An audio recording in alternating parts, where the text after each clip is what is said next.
Welcome in, you witches, bards, and occult lovers. It's time for the rank 6 and 7 occult spells. What's good? What's bad? Actually, just what's good. Let's find some practical loadouts and a solid place to start your search on what spells do you want to bring. And with that said, we got damage spells to start us out with some really good value options here.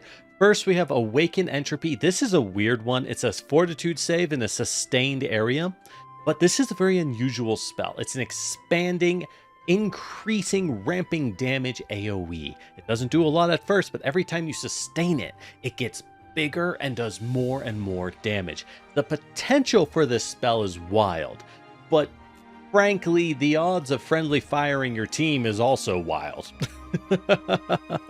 It's here for fun. I wouldn't take it as my first pick. What I would take, though, is Phantom Orchestra. Phantom Orchestra is wildly good. It is a fortitude save and a sustained spell. Again, every turn you spend an action to sustain this and create a blast of sound that does damage. This is not huge up front, but you cast this first thing in a combat over 5 rounds, you get 5 hits of Phantom Orchestra, and those numbers are massive. If you do need massive numbers right away, though, check out Spirit Blast. This is a fortitude save, and it is just massive, massive damage for its spell rank on a single target. No tricks, no fancy debuffs. It's a big hit, and that's it. If you want something a little fancier, you could take Vampiric Exsanguination, which, besides being a really cool name, Insanguination. That's not how you say it. Oh well. This is a 30-foot AoE damage cone. It's pretty normal damage, but it does give temp health. Note it's temp health to the damage taken by the highest amount of damage from one enemy. So use this against a crowd of guys. Hopefully one enemy will fail or critically fail, and then you'll get good healing. If you hit like 2 guys and they both succeed the save, it's going to be a little disappointing. But while damage is locked to mostly fortitude spells, our buffs at rank 6 are pretty nice. Mislead is a very interesting one. This isn't our sustained spell. It's essentially invisibility plus an illusion clone. Pair this with casters who have a good deception score. Bards, sorcerers, you're up. Now, this has a lot of roleplay potential. Think about it. You have a fake version of you, but also you're invisible. You can combine that in a lot of ways to get around situations, or just fool enemies in combat and make them go for someone who isn't actually there. Be careful about your spells to give yourself away, though, while you're invisible. And speaking of invisibility, we got True Sight. This is the upgrade of See the Unseen. Essentially, it does work a little different, but it's basically an upgrade. This allows you to counteract any illusions, any invisibilities you look at. This is very powerful if you keep upcasting it as you keep leveling to make sure no one can pull tricks on you no matter what. And speaking of tricks, Unexpected Transposition, I love this one. I love this one. This is a reaction. When you get attacked by an enemy, as a reaction, pick one other target and swap places with them. And then the attack goes on to the other target. Now, you can pick an ally for a guaranteed swap, or you can pick an enemy and they make a will save, and if they fail, then they switch places. Otherwise, the spell fizzles and does nothing. But if there are weak enemies, any grunts or minions, someone who you know is probably not that strong on a will save, target them, switch places, you get the damage of your enemy's strike. Now the positioning is better, it's gonna mess them up, and you're gonna feel, well, you really feel like a skilled trickster, you know? And Zealous Conviction is a nice pre-buff. This has a long duration of 10 minutes, so it's good to cast on the group before you kick in a door or start a fight you know is coming. And it just gives a bit of, it's a small like group of buffs and some good temp HP to the party. Not a game changer, but this is a nice scroll spell. Keep a couple of these on you when you know a fight's coming. You can pull out the scroll, cast Zealous Conviction, and everyone gets just that little boost before they go in. Yet for those of us who care a little less for our buddies and want to make our foes hurt, control is pretty darn interesting at this rank too. We have Collective Transposition. This is both control and buff. It's a mobility spell. You teleport multiple targets and move them into position as you want. Note, as you upcast this, you can teleport more and more targets, shuffle people around, put enemies in bad positions, put allies in good positions. There's a lot of versatility. Now note, Collective Transposition is as powerful as the maps you fight on, so consider in your campaign. If you fight in a lot of empty fields, not useful. You fight in varied terrain with walls and raised platforms, very, very useful. Repulsion is it's kind of a weird spell, to be honest. This is a difficult terrain bubble around you that, if your enemies fail a will save, actually anyone, even your buddies, fail a will save while approaching you, they can't. They just can't approach you. That's nuts. Put this on a frontline character. Like a warrior bard could make use of repulsion. You want your team to be able to kite backwards on a ranged comp away from you to safety.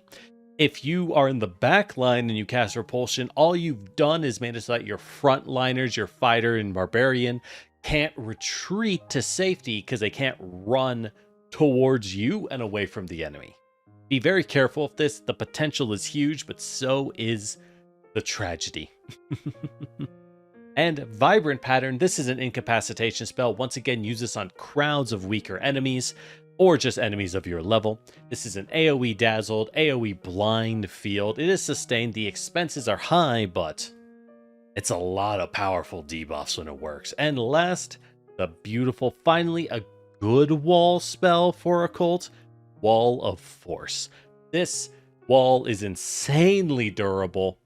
It's see-through, which is a lot more useful than you'd expect, and because it's see-through, any spell with the visual effect can pass through Wall of Force. That's really interesting when you think about it. It means illusions can go through, mirror malefactors, or at higher levels, Mask of Terror. Those spells all work through Wall of Force. Now you might ask, generic, what's the specific use case? I don't really know, but when it works, boy, it really works.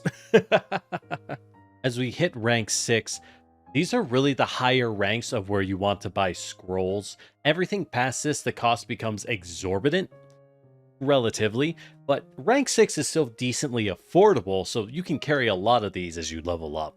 Collective Transposition is a great thing to have in hand. I mean, who doesn't love moving your friends around? That's useful. That's always useful. Teleports to affect friendlies are fairly rare in this game. True Sight, sometimes you need to see through illusions. True Sight is great. There are a lot of illusions and buffs like invisibility that they stay at low ranks even at high levels, because why would you upcast invisibility, right? It's still good. So even a rank 6 True Sight can come in very clutch. Wall of Force is always clutch, though a 3-action cast time makes it harder to use in a scroll. You have to plan ahead, but it's a wall spell. Wall spells are powerful. They cut off enemies, they buy you time, they split encounters in half. They're just darn strong. And last, Zealous Conviction is a great thing to have in the pocket. When you get a chance to know you're about to start a fight, you're behind a door or something, you get to cast a spell to buff the party ahead of time. Give everyone some temp health, give everyone some light buffs. It can't hurt. Now, for those blasters disappointed by how much utility and value we got at rank 5, don't worry, we got pure power at rank 6. Phantom Orchestra, this is just value and damage every single round, nothing fancy. We're hitting the enemy, maybe 2 enemies every single round as we sustain.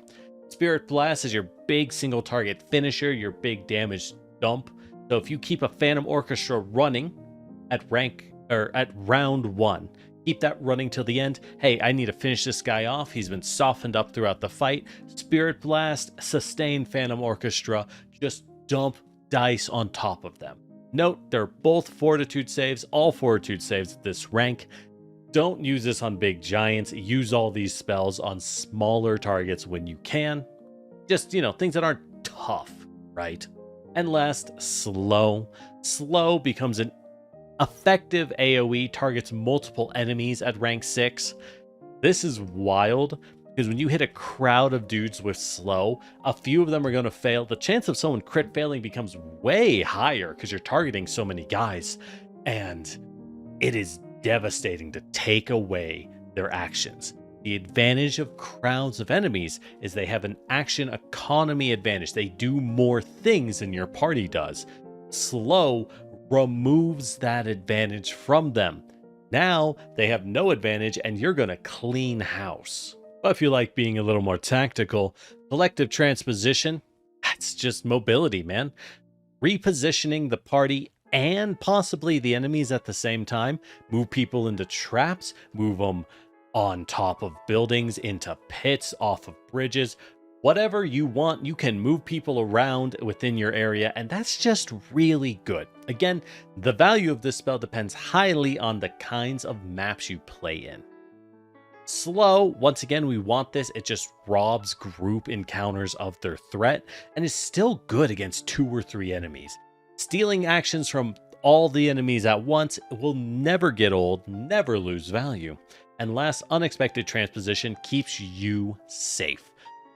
Warp with an enemy when you get attacked, make the enemy take damage, or get your ally in there. You got a big barbarian or hulking fighter who wishes they could gap close, and you say, hey man, can you take this hit for me? And then you start your turn next to the enemy. They're probably thrilled with that exchange because they want to get right on in there. You want to get away from there. A lot of value here for the more strategic minded. So, as we level up, once you've hit level 15 to 17, you don't need your rank 6 spells for damage anymore. Slow is still going to be an evergreen spell. It's just good at robbing actions from all your foes. Unexpected transposition really shoots up in that reaction value. Switching positions, positioning is so key in this game. And Wall of Force is still your strongest wall in the occult spell list. And hey, sometimes you just want a magic wall, and this delivers. It delivers, it's durable, it's tough, it's just good. This is a solid loadout for the high-level casters in the crowd. But finally, we can climb past those stinky rank 6 spells and get the cool rank 7 stuff. By the time you hit level 13, you're probably tired of casting Fortitude Save, targeting, damage spells, but we got some good news for you damage lovers out there. Telekinetic Bombardment is a reflex save that is either a line or a burst, and the line can start in any direction because you're throwing a large object. This is generally the strongest AoE reflex save damage spell you're going to get in the occult list, so pick this up if you can, and this is it. This is your reflex spell for the rest of the game. Visions of Danger is your zone damage over time spell, letting you create a large burst, a 30-foot burst, which is very, very significant. And it's going to damage all the creatures inside that burst every turn or when they enter it. The damage isn't huge in a given turn, but it stacks up and does a lot over time. Though note, as an illusion, enemies or your friends can spend an action to disbelieve, and if they succeed, it won't hurt them anymore. So it's either a good damage meat grinder, or it does some damage and then they lose at least one action turning it off, which isn't as big of an advantage, but still good. This spell is best when paired with some kind of difficult terrain or zone control from a friendly caster. If your buddy casts Slither or any kind of difficult terrain like acidic muck, even mud pit, or just a friend grapples an enemy to hold them into the zone, you'll get a lot more value out of it. And speaking of value, rank 7, we got the buffs. This is where the buffs cap out pretty much. You got True Target. True Target, you'll never feel bad with this one at your side. This is a single action spell, so you can cast something else at the same time. And it gives Sure Strike to your whole party. You pick one enemy, and now every single character on your team, every ally who strikes at that enemy for the next round, their first attack, they roll twice and take the better advantage. This is insane. This is a massive buff. Combine it with something like Fear or a buff to the party like a Bardic Inspiration, and you're going to just change the enemy's numbers, roll twice, land a bunch of crits, and blow them up. The consistency and value gained from this is crazy. And speaking of value, haste at rank 7 is insane as well. This becomes party-wide. You now haste everyone on the team in an area around you, and that means the whole team gets extra movement, the whole team gets extra actions. How can you hate that? How can you dislike that? That's super, super strong, undeniably so. And last, shock to the system. This is a funny one. You decide if you want it. This is a combat revive spell. If someone dies in combat, if someone is dead, they hit the ground and they're gone, you, within a round, can hit them with lightning, restart their heart, and bring them back to life, healing them, hasting them, and allowing them to cast a lower rank Thunderstrike spell at will for the next minute. So there's a lot to unpack there.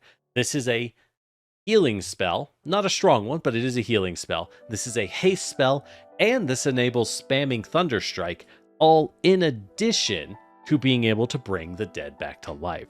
Fairly versatile. If you have an ally who would love to spam Thunderstrike, you might just want to toss this on them at the start of combat, and then they just go blam, blam, blam.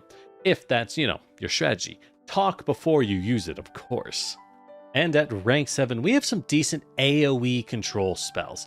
Nothing that's a strong single target crusher, but a lot of anti-group style control spell. Inexhaustible Cynicism is really the best group control of them all. This is a will save AoE that breaks up teamwork. What this does is it makes it so that your enemies don't see each other as allies anymore. It's a really, really weird spell, but that means healers don't work. Buffs will fall off of each other because they aren't allies anymore. If you fight competent enemy squads with buffers and healers and frontline combatants, you can just shatter their unity with this. It's very specific, but when it works, it's insane. Mask of Terror, however, is a less specific, really good buff for a frontline character. Toss this on one ally, and every time an enemy attacks them, they make a will save or become frightened. This has a lot of long-term, repeated debuff value.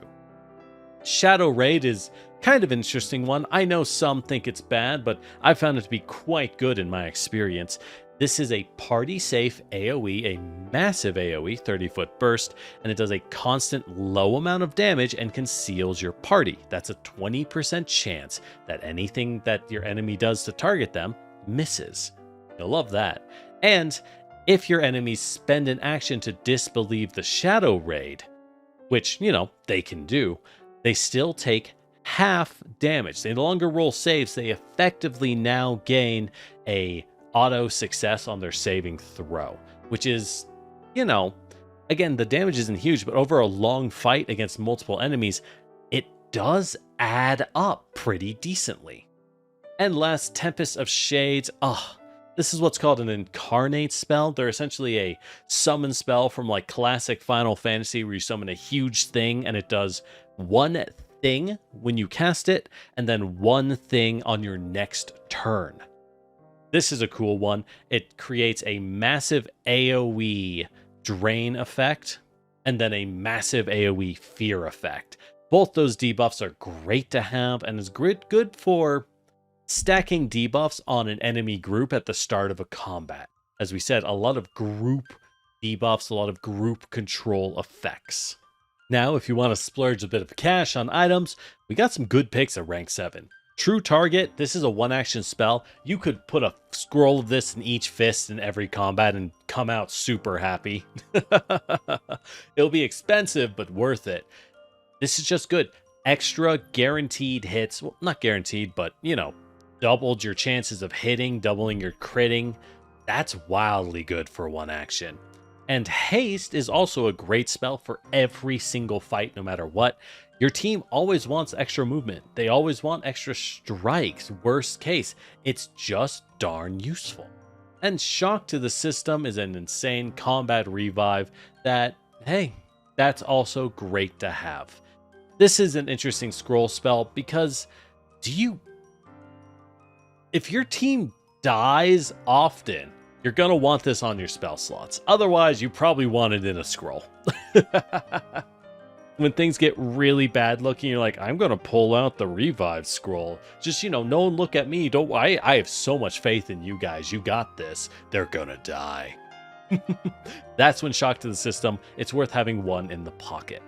And for us blasters out there, rank 7 treats you pretty well. Telekinetic Bombardment giving you the reflex save is so valuable because that's a very rare save in the occult list, as you know by now. Visions of Danger is a good meat grinder spell for constant damage in the zone, great for choke points, great combined with another caster using hard control spells, and True Target is just that good. It's just that good. The more attack rolls your team does, the stronger True Target becomes. I know it doesn't do raw damage itself, but hey, you can throw an attack spell after casting True Target as well. If you really want that, even just a telekinetic projectile or a needle darts cantrip, you get 2 rolls to hit, so I love that. And for us strategists out there, again, True Target's just that good. You're gonna take it. But you also want haste at rank 7, because giving the whole team extra movement, extra strikes for the whole fight, you're going to win with that. It might be one of the most impactful and clear buffs in the game. It just gives you huge advantages in every direction. And last, Mask of Terror, slap this on your frontliner before they go tank an enemy. It's great against swarms of foes, but even against a single stronger foe, being able to land extra frightens, that brings down their effective level. That means that single stronger enemy or 2 really strong enemies do become a bit weaker as the fight goes on, and that might turn the tide. It's pretty good. It's a more subtle buff, but quite powerful. Now, with the might of rank 7 spells, we're really never going to need to improve it. We're not going to need to change out these spell lists because they're really good already. They're really strong. And they'll carry you through even up to level 20 in my experience. The value's just good. But we are going to wrap up the level 20 next video, ranks 8, 9, and 10. But for now, what rank 6 and 7 spells have you loved in your experience? Are there any things you found that I missed, or are there any spells you've seen that you found kind of sucked, right? Everyone's experience is different, everyone's table is different, and the fights and situations you land in are yours alone. I'd love to hear what you ran into, and hey, see you in the next one. If you feel like it, you can subscribe to our channel and make sure you catch every video as they come out. We got a lot cooking. I swear I'm going a little faster this time. All right, see you in the next video.